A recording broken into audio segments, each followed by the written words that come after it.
تیری صورت تیری سیرت زمانے سے نرالی ہے، تیری ہر ہر ادا پیارے دلیل بے مثالی ہے۔ الحمدللہ رب العالمین والصلاة والسلام علی خاتم النبیین، اما بعد فاعوذ باللہ من الشیطان الرجیم، بسم اللہ الرحمن الرحیم، الصلاة والسلام علیک یا رسول اللہ وعلی آلک واصحابک یا حبیب اللہ، الصلاة والسلام علیک یا نبی اللہ وعلی آلک واصحابک یا نور اللہ۔ FGN چینل کے ناظرین، ایک بار پھر سلسلہ سیرت کے حسین پہلو لیے حاضر ہے۔ آپ جانتے ہیں کہ اس سلسلے میں ہم نبی آخر الزماں شہنشاہ کون و مکان صلی اللہ علیہ وسلم کی سیرت، آپ کی زندگی کے مبارک واقعات آپ کے سامنے بیان کرتے ہیں، اور یہ واقعات بیان کرتے ہوئے ہم سن 1 ہجری تک کے واقعات آپ کے سامنے بیان کر چکے ہیں۔ آج انشاءاللہ الکریم ہم سن 2 ہجری کے واقعات آپ کے سامنے بیان کریں گے۔ آج کچھ واقعات ہوں گے، آنے والے ایپیسوڈز میں انشاءاللہ عز و جل مزید کچھ واقعات آپ کے سامنے بیان کیے جائیں گے۔ اس سے پہلے کہ آج کے ٹاپک پر ہم کلام کریں، گزشتہ ایپیسوڈ میں ہم نے جو بیان کیا تھا اس کی کچھ جھلکیاں آپ کے سامنے بیان کرتا ہوں تاکہ آج کے واقعات کے ساتھ ہم کنیکٹ ہو سکے۔ گزشتہ سلسلے میں ہم نے یہ واقعات بیان کیے تھے کہ سن 1 ہجری کے آخر میں جو نمازوں کی تعداد ہجرت سے پہلے تھی، یعنی نبی پاک صلی اللہ علیہ وسلم جب مکے میں تھے تو نمازوں کی تعداد 2 رکعت تھی، لیکن ہجرت کے بعد ظہر کی نماز، عصر کی نماز اور عشاء کی نماز میں 2 رکعت کو 4 رکعت کر دیا گیا، اور مغرب کی نماز کو 3 رکعت ہی پر باقی رکھا گیا۔ اس کی وجہ شیخ محدث عبدالحق دہلوی رحمۃ اللہ تعالی علیہ اپنی کتاب مدارج النبوہ میں لکھتے ہیں کہ اس کی وجہ یہ ہے کہ یہ دن کے وتر ہیں، اس لیے اس کو 3 رکعت ہی پر باقی رکھا گیا۔ پھر فجر کی نماز بھی 2 رکعت ہی باقی رکھی گئی، اس میں کوئی تبدیلی نہیں آئی۔ اس کی وجہ آپ بیان کرتے ہیں کہ اس کی وجہ یہ ہے کہ یہ نماز طویل قراءت والی نماز ہے، یعنی ان نمازوں میں طویل قراءت کی جاتی ہے۔ تو ہم نے نمازوں کی تعداد میں اضافے والے واقعات آپ کے سامنے بیان کیے تھے، اس کی کچھ روایت بھی آپ کے سامنے بیان کی تھی۔ پھر ہم نے بھیڑیے کا کلام کرنا، کہ بھیڑیے نے ایک یہودی کے ساتھ کچھ کلام کیا اور اسے نبی آخر الزماں صلی اللہ تعالی علیہ وسلم کے متعلق بتایا کہ مدینے میں ایک ہستی ہیں جو گزر چکے اور جو آنے والے ہیں یا ہونے والے ہیں، ان کے واقعات بیان کر رہے ہیں، ان کی خبریں دے رہے ہیں۔ تو یہ بھی بھیڑیے کا کلام بھی بیان کیا تھا۔ پھر جب نبی پاک صلی اللہ علیہ وسلم مدینے میں رونق افروز ہوئے تو وہاں کے رہنے والے دیگر مذہب سے ماننے والا ایک طبقہ تھا، انہیں عاشورہ کا روزہ رکھتا ہوا پایا، تو پیارے آقا صلی اللہ علیہ وسلم نے پوچھا کہ تم عاشورہ کو روزہ کیوں رکھتے ہو؟ تو انہوں نے بتایا کہ اس دن ہمارے نبی حضرت موسیٰ علیہ السلام کو اللہ پاک نے فرعون اور اس کے لشکر سے نجات دی تھی، تو اس لیے موسیٰ علیہ السلام شکرانے میں 10 محرم یعنی یوم عاشورہ کو روزہ رکھتے ہیں۔ تو نبی پاک صلی اللہ علیہ وسلم نے ارشاد فرمایا کہ حضرت موسیٰ علیہ السلام کے یہ ہمارے بھائی ہیں، اور ان کی پیروی کرنے اور ان کی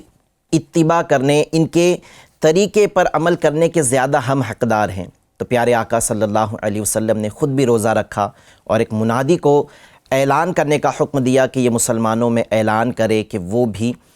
10 محرم کو روزہ رکھیں، اور پھر فرمایا کہ یا 9 کا یا 11 کا ایک روزہ ملا دے تاکہ اس قوم کی مخالفت بھی ہو جائے۔ ایک تو یہ واقعہ بھی ہم نے آپ کے سامنے بیان کیا تھا۔ پھر اس میں نبی پاک صلی اللہ تعالی علیہ وسلم کے 3 جانثار صحابی جو انصار میں سے تھے، اور انصار کے ان میں 2 تو نقیب تھے جنہیں پیارے آقا صلی اللہ علیہ وسلم نے بیعت عقبہ ثانی میں نبی پاک علیہ الصلاۃ والسلام نے انہیں انصار میں سردار بنایا تھا۔ ان میں سے ایک تھے حضرت برا بن معرور انصاری رضی اللہ تعالی عنہ، انہوں نے 1 ہجری میں انتقال فرمایا،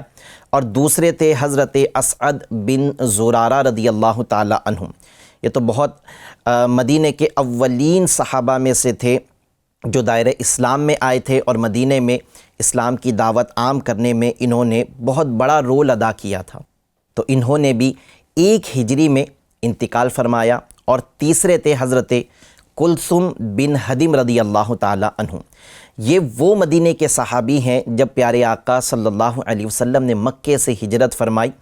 اور قبا کی گھاٹی میں جب تشریف لائے، مدینہ سے پہلے یہ قبا کی گھاٹی میں آئے، نبی پاک صلی اللہ علیہ وسلم آئے تو انہی کے گھر نبی پاک علیہ الصلاۃ والسلام نے قیام فرمایا تھا۔ اور بھی کئی جلیل القدر صحابہ کرام جو ہجرت کر کر مدینہ آ رہے تھے، وہ حضرت کلثوم بن حدیم رضی اللہ تعالی عنہ کے گھر ہی قیام پذیر ہوئے تھے۔ انہوں نے بھی 1 ہجری میں انتقال کیا، اور ایک مہاجر صحابی جن کا نام ہے حضرت عثمان بن مظعون رضی اللہ تعالی عنہ، انہوں نے بھی 1 ہجری میں انتقال کیا۔ جب یہ صحابہ کرام جو جلیل القدر تھے، اسلام کے بہت بڑے داعی تھے، جب یہ انتقال کرنے لگے تو منافقین اور یہود مسلمانوں کا مذاق اڑانے لگے اور کہنے لگے کہ اگر یہ سچے نبی ہوتے تو اللہ تبارک و تعالیٰ انہیں ایک کے بعد ایک اس طرح کے صدمے نہیں دیتا۔ خیر، یہ صحابہ کرام کے انتقال کے بعد مکے میں بھی کچھ واقعات ہونے لگے۔ ہوا یوں کہ مکے کے 2 بڑے ظالم جنہوں نے مسلمانوں پر بہت زیادہ ظلم و ستم کیا تھا، وہ 2 ظالم بھی مر کر مردار ہوئے سن 1 ہجری میں۔ وہ کون تھے؟ ایک کا نام تھا عاص بن وائل، یہ ایک صحابی رضی اللہ تعالی عنہ کا باپ تھا، اور دوسرا تھا ولید بن مغیرہ، یہ بھی ایک صحابی حضرت خالد بن ولید رضی اللہ تعالی عنہ کا باپ تھا۔ یہ دونوں بھی مر کر اسی سن 1 ہجری میں مردار ہوئے۔ پھر یہود یہ کہتے تھے کہ جو مہاجر صحابہ ہیں جنہوں نے مکے سے مدینہ ہجرت کی، ہم نے ان پر کچھ ایسا جادو کیا ہے کہ ان کے یہاں اب اولاد نہیں ہو سکتی، یہ جتنی تعداد میں آئے تھے اسی پر رہیں گے۔ لیکن اللہ تبارک و تعالیٰ کی شان دیکھے کہ حضرت اسماء بنت ابی بکر رضی اللہ تعالی عنہا، جو حضرت ابو بکر صدیق رضی اللہ تعالی عنہ کی صاحبزادی ہیں، ان کے گھر سن 1 ہجری کے آخر میں ایک بیٹے کی ولادت ہوئی جن کا نام تھا حضرت عبداللہ بن زبیر رضی اللہ تعالی عنہما۔ ان کی ولادت ہوئی، جس سے یہ بات ثابت ہو گئی کہ اگر انہوں نے جادو کیا ہے تو وہ کارگر نہیں ہوا، یا اگر یہ جادو نہیں کیے ہیں تو یہ اپنی بات میں جھوٹے ہیں، ورنہ اس سے پہلے، ان کی پیدائش سے پہلے مسلمان اس بات کی فکر کیا کرتے تھے کہ اب ہمارے یہاں اگر اولاد نہیں ہوئی تو ہماری نسل یہیں رک جائے گی۔ لیکن ان کی ولادت سے مسلمانوں سے یہ خوف جادو کا جاتا رہا۔ نبی پاک صلی اللہ علیہ وسلم نے ان پر بڑی شفقت کی۔ حضرت عبداللہ بن زبیر کو اپنے دہنے مبارک میں کھجور چبا کر ان کے منہ میں نبی پاک صلی اللہ علیہ وسلم نے کھجور ڈالی۔ کہا جاتا ہے کہ حضرت عبداللہ بن زبیر رضی اللہ تعالی عنہ کے شکم میں سب سے پہلی کوئی چیز پہنچی تو وہ پیارے آقا صلی اللہ علیہ وسلم کا لعاب دہن ہے۔ یہاں تک کے واقعات ہم آپ کے سامنے بیان کر چکے تھے۔ اب سن 2 ہجری کا آغاز ہوا، اس میں بھی بہت سارے واقعات ہوئے۔ انشاءاللہ ہم اپنے سلسلوں میں ان واقعات کو بھی آپ کے سامنے بیان کریں گے۔ آئیے پہلے درود پاک کی ایک فضیلت سنتے ہیں، پھر آج کے کچھ واقعات۔ نبی رحمت شفیع امت صلی اللہ علیہ وسلم نے ارشاد فرمایا، مجھ پر درود پاک پڑھنا پل صراط پر نور ہیں۔ جو روز جمعہ مجھ پر 80 بار درود پاک پڑھیں، اللہ پاک اس کے 80 سال کے گناہ معاف فرمائے گا۔ صلو علی الحبیب صلی اللہ تعالی علی محمد صلی اللہ علیہ وسلم۔ FGN چینل کے ناظرین، سن 2 ہجری کا آغاز ہوا اور اس میں بہت بڑے بڑے واقعات رونما ہوئے۔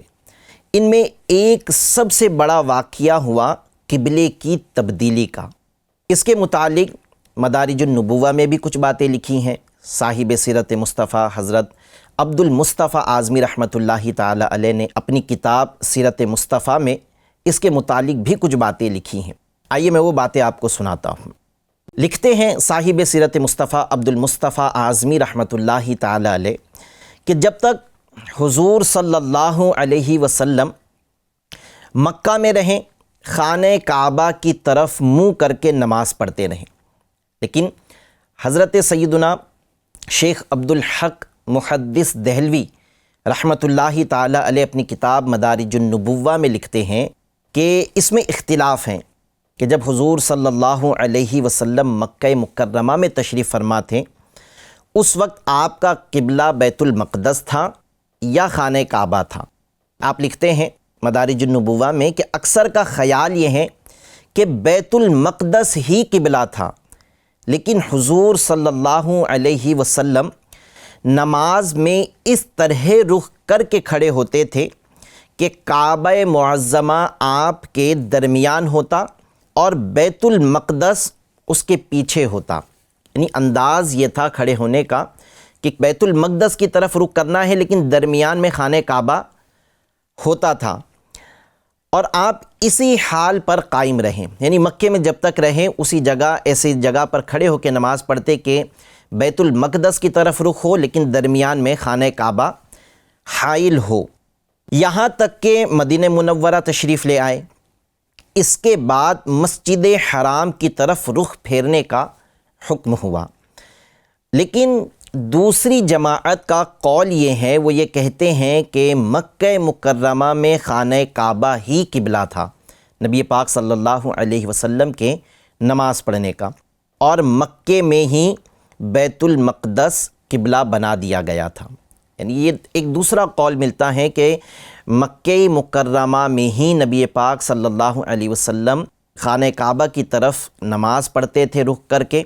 اور یہیں پر بیت المقدس کو قبلہ بنانے کا حکم دیا گیا تھا، لیکن اکثر علماء یہ کہتے ہیں کہ مکے میں خانہ کعبہ کی طرف رخ کرتے تھے،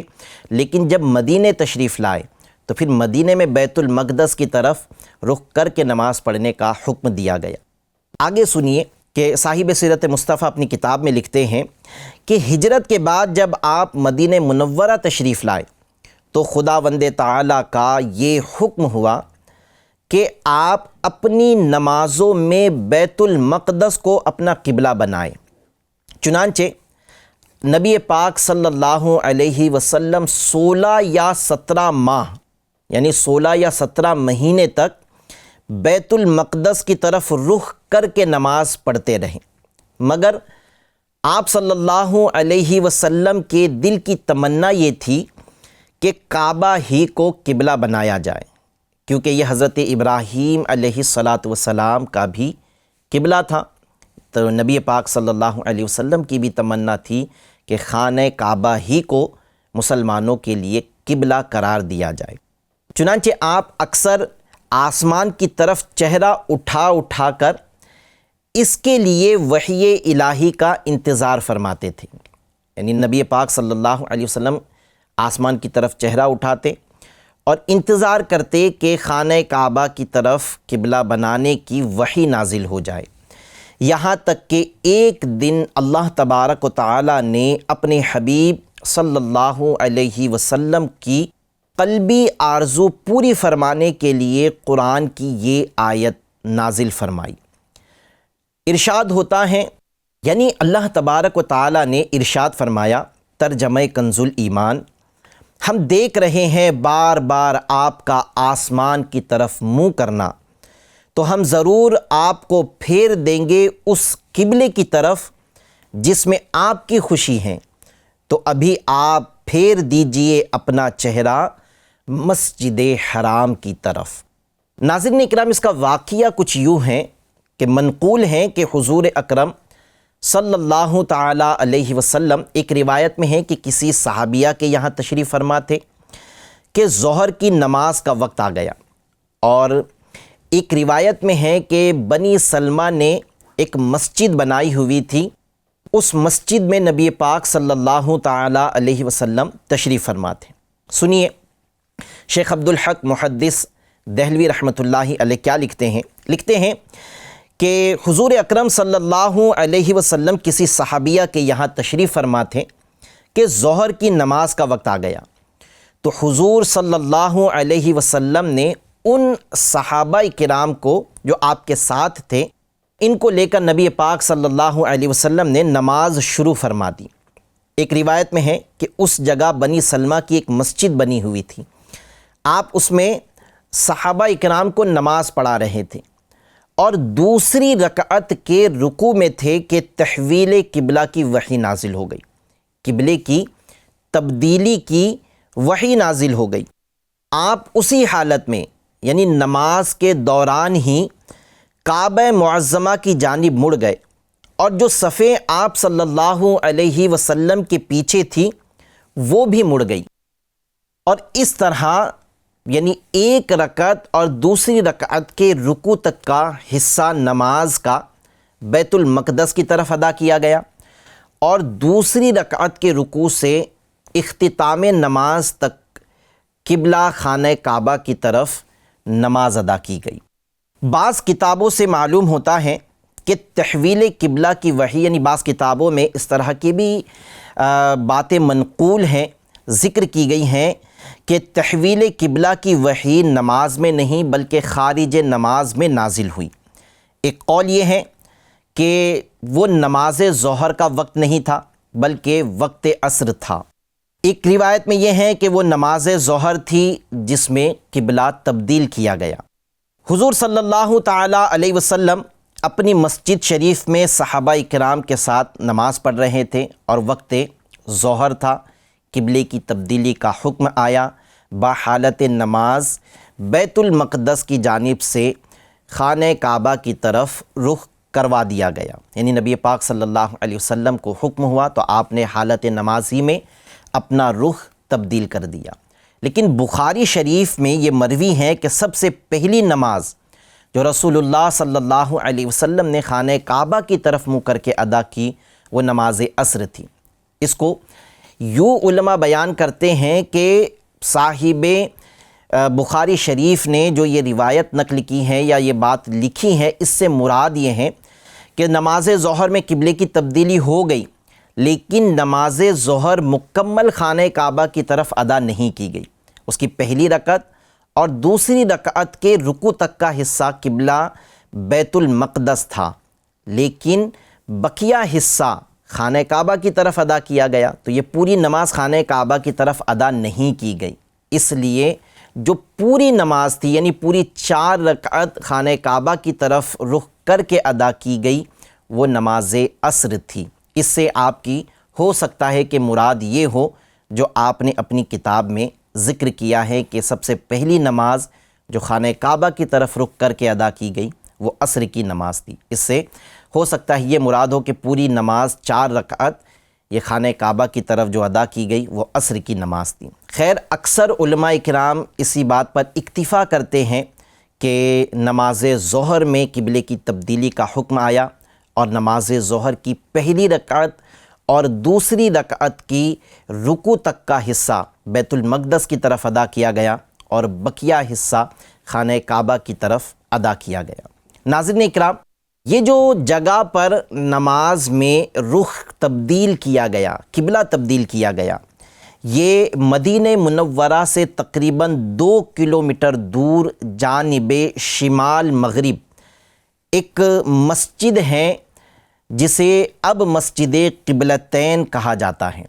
اسی مسجد میں نماز پڑھی جا رہی تھی اور قبلہ تبدیل ہوا۔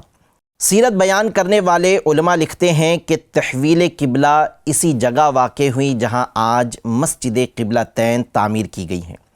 یہ جگہ ایسی ہے کہ بیت المقدس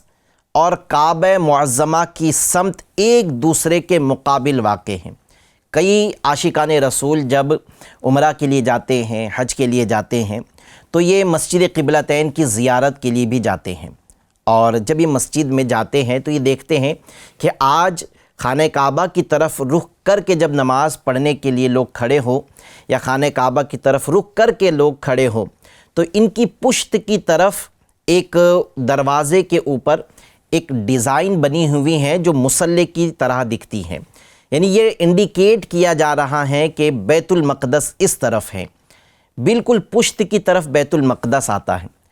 یعنی یوں سمجھ لے کہ دروازے کی طرف اگر ہم رخ کر کے کھڑے ہوں تو ہمارا رخ بیت المقدس کی طرف ہوگا اور ہماری پشت خانہ کعبہ کی طرف ہوگی، اور اگر خانہ کعبہ کی طرف رخ کر کے کھڑے ہوں گے تو ہماری پشت بیت المقدس کی طرف ہوگی۔ یہ ایسی مسجد ہے، اور اسی مسجد میں نبی پاک صلی اللہ علیہ وسلم نماز ظہر ادا فرما رہے تھے، اور قبلے کی تبدیلی کا دوران نماز ہی حکم آ گیا۔ اس قبلہ بدلنے کو تحویل قبلہ کہا جاتا ہے۔ تحویل قبلہ سے یہودیوں کو بڑی سخت تکلیف ہوئی۔ جب تک حضور صلی اللہ تعالی علیہ وسلم بیت المقدس کی طرف رخ کر کے نماز پڑھتے رہے تو یہ قوم بہت خوش تھی، اور فخر کے ساتھ کہا کرتے تھے کہ محمد صلی اللہ علیہ وسلم بھی ہمارے ہی قبلے کی طرف رخ کر کے عبادت کرتے ہیں۔ مگر جب قبلہ بدل گیا تو یہ قوم اس قدر برہم و ناراض ہوئی کہ وہ یہ طعنہ دینے لگے کہ محمد صلی اللہ علیہ وسلم چونکہ ہر بات میں ہم لوگوں کی مخالفت کرتے ہیں، اس لیے انہوں نے محض ہماری مخالفت کی وجہ سے اپنا قبلہ تبدیل کر دیا۔ اسی طرح منافقین کا جو گروہ تھا جو مدینے میں تھے، وہ بھی طرح طرح کی نکتہ چینی اور قسم قسم کے اعتراضات مسلمانوں پر کرنے لگے، نبی پاک صلی اللہ علیہ وسلم پر اعتراضات کرنے لگے۔ تو ان دونوں گروہوں، یعنی وہ قوم جو کسی اور مذہب سے تعلق رکھتی تھی لیکن ان کا عبادت کا رخ بیت المقدس کی طرف ہوتا تھا، وہ لوگ بھی، اور جو اپنے آپ کو مسلمان کہتے لیکن دل میں ایمان نہیں تھا، وہ گروہ بھی، ان دونوں گروہ کی زبان بندی اور دہن دوزی کے لیے اللہ تبارک و تعالی نے پارہ 2 سورہ بقرہ کی شروع کی 2 آیتیں، یعنی پہلی آیت یعنی جو سورۃ البقرہ سٹارٹ ہوتی ہیں، تو یہ 2 آیتیں اللہ تبارک و تعالی نے نازل فرمائی۔ آیت نمبر 142 ہیں اور 143، لیکن یہ پارہ اگر شروع ہو دوسرا پارہ تو اس کی بالکل شروع کی 2 آیت ہیں۔ اللہ تبارک و تعالی نے ارشاد فرمایا، ترجمہ کنز ایمان، اب کہیں گے بے وقوف لوگوں میں سے کس نے پھیر دیا مسلمانوں کو ان کے اس قبلہ سے جس پر وہ تھے؟ آپ کہہ دیجئے کہ پورب پچھم سب اللہ ہی کا ہیں، وہ جسے چاہے سیدھی راہ چلاتا ہے۔ اور اے محبوب، آپ پہلے جس قبلہ پر تھے ہم نے وہ اسی لیے مقرر کیا تھا کہ دیکھیں کون رسول کی پیروی کرتا ہے اور کون الٹے پاؤں پھر جاتا ہے، اور بلا شبہ یہ بڑی بھاری بات تھی، مگر جن کو اللہ تعالی نے ہدایت دے دی ہے ان کے لیے کوئی بڑی بات نہیں۔ یعنی جب یہ 2 گروہ مسلمانوں پر نکتہ چینی کرنے لگے، باتیں بنانے لگے، تو اللہ تبارک و تعالی نے مسلمانوں کی حمایت میں سورۃ البقرہ کی آیت نمبر 142 اور 143 نازل فرمائی، اور فرمایا کہ یہ بے وقوف لوگ اب باتیں کرنے لگے ہیں کہ مسلمانوں کو ان کے قبلے سے کس نے پھیر دیا، تو کہہ دیجئے کہ پورب پچھم سب اللہ ہی کا ہے، وہ جسے چاہے سیدھی راہ چلاتا ہے۔ اے محبوب، آپ پہلے جس قبلہ پر تھے وہ قبلہ ہم نے اسی لیے مقرر کیا تھا کہ دیکھے کون رسول کی پیروی کرتا ہے اور کون الٹے پاؤں پھر جاتا ہے، اور بلا شبہ یہ بڑی بھاری بات تھی، مگر جن کو اللہ تعالیٰ نے ہدایت دے دی ان کے لیے کوئی بڑی بات نہیں۔ پہلی آیت میں اس قوم کی جو کسی اور مذہب سے تعلق رکھتی تھی اور بیت المقدس کی طرف رخ کر کے وہ اپنی عبادت کرتی تھی، ان کے اعتراضات کا جواب دیا گیا کہ خدا کی عبادت میں قبلے کی کوئی خاص جہت مقرر نہیں ہے، اس کی عبادت کے لیے پورب پچھم اتر دکھن سب جہتیں برابر ہیں۔ اللہ تعالیٰ جس جہت کو چاہے اپنے بندوں کے لیے قبلہ مقرر فرما دے، لہٰذا اس پر کسی کو اعتراض کرنے کا کوئی حق نہیں بنتا۔ یہ اللہ تبارک و تعالیٰ نے اس آیت کے ذریعے انہیں جواب عطا فرمایا۔ دوسری آیت میں منافقین کی زبان بند کی گئی، جو تحویل قبلہ کے بعد ہر طرف یہ پروپوگنڈا کرنے لگے تھے کہ پیغمبر اسلام یہ اپنے دین کے بارے میں خود ہی تذبذب کا شکار ہیں، یہ خود ہی کنفیوز ہے، کبھی بیت المقدس کو قبلہ مانتے ہیں تو کبھی کہتے ہیں کہ کعبہ معظمہ قبلہ ہے۔ آیت میں تحویل قبلہ کی حکمت بھی بتا دی گئی کہ منافقین جو محض نمائشی مسلمان بن کر نمازیں پڑھ رہے ہیں وہ قبلے کے بدلتے ہی بدل گئے اور اسلام سے منحرف ہو گئے۔ اس طرح ظاہر ہو گیا کہ کون صادق الایمان ہے اور کون منافق، اور کون رسول اللہ صلی اللہ علیہ وسلم کی پیروی کرنے والا ہے اور کون دین سے پھر جانے والا ہے۔ ان دو آیات کے ذریعے اللہ تبارک و تعالیٰ نے ان کو جواب عطا فرمایا۔ پہلی آیت میں اس قوم کو جواب تھا جو کسی اور مذہب سے ماننے والی تھی، اور دوسری آیت میں اللہ پاک نے منافقین کو جواب دیا کہ یہ جو باتیں کر رہے ہیں کہ یہ مسلمان ہی تذبذب کا شکار ہے، یہی کنفیوز ہے کہ قبلہ جو ان کا کیا ہوگا، بیت المقدس قبلہ ہوگا یا خانہ کعبہ قبلہ ہوگا۔ تو اللہ تبارک و تعالیٰ نے ان کو یہ بتا دیا کہ یہ کنفیوز نہیں ہے بلکہ یہ حکمت الہی ہے،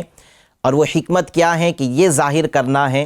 کہ کون صرف نمائشی مسلمان ہے اور کون صادق الایمان مومن ہے۔ بس یہ بتانا مقصد تھا۔ اللہ تبارک و تعالیٰ نے ان دو آیات کے ذریعے ان دونوں گروہ کو جواب عطا فرمایا۔ ناظرین اکرام، یہ تھا سن 2 ہجری کا سب سے اگر یوں کہا جائے کہ بڑا واقعہ کہ مسلمانوں کے لیے قبلہ مقدس سے خانہ کعبہ کو قبلہ بنا دیا گیا۔ اس کے علاوہ بھی اور بہت سارے واقعات اس سن 2 ہجری میں رونما ہوئے، وقوع پذیر ہوئے، جن میں سے کچھ واقعات تو اس طرح تھے کہ مسلمان ہجرت کر کے جب مدینے میں رہنے لگے تو ایک خوشی کے ساتھ اپنی زندگی گزارنے لگے، چین و سکون امن کے ساتھ میں اپنی زندگی کا حصہ انہوں نے گزارنا شروع کیا۔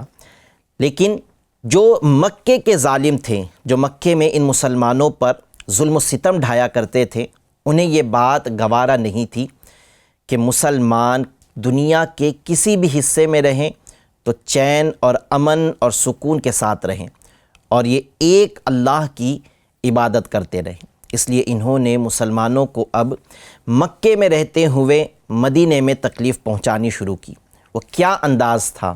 کیسے تکلیف دیتے تھے، اس پر پھر مسلمانوں نے کیا اقدامات کیے، انشاءاللہ الکریم ہم اپنے آنے والے ایپیسوڈ میں وہ واقعات آپ کے سامنے بیان کریں گے۔ آج کے ہمارے سلسلے کا وقت ناظرین اکرام مکمل ہوا، پھر انشاءاللہ الکریم ان نئے واقعات کے ساتھ آپ کے سامنے حاضر ہوں گے۔ ہمارا سلسلہ سیرت کے حسین پہلو دیکھتے رہیے۔ نبی پاک صلی اللہ علیہ وسلم کی سیرت جاننے کے لیے اور لوگوں تک نبی پاک صلی اللہ علیہ وسلم کی سیرت پہنچانے کے لیے دوسروں کو بھی یہ سلسلہ دیکھنے کی ترغیب دلاتے رہیے۔ اللہ پاک ہم سب کا حامی و ناصر رہیں۔ صلو علی الحبیب صلی اللہ تعالی علی محمد صلی اللہ علیہ وسلم۔ تیری صورت تیری سیرت زمانے سے نرالی ہے، تیری ہر ہر ادا پیارے دلیل بے مثالی ہے۔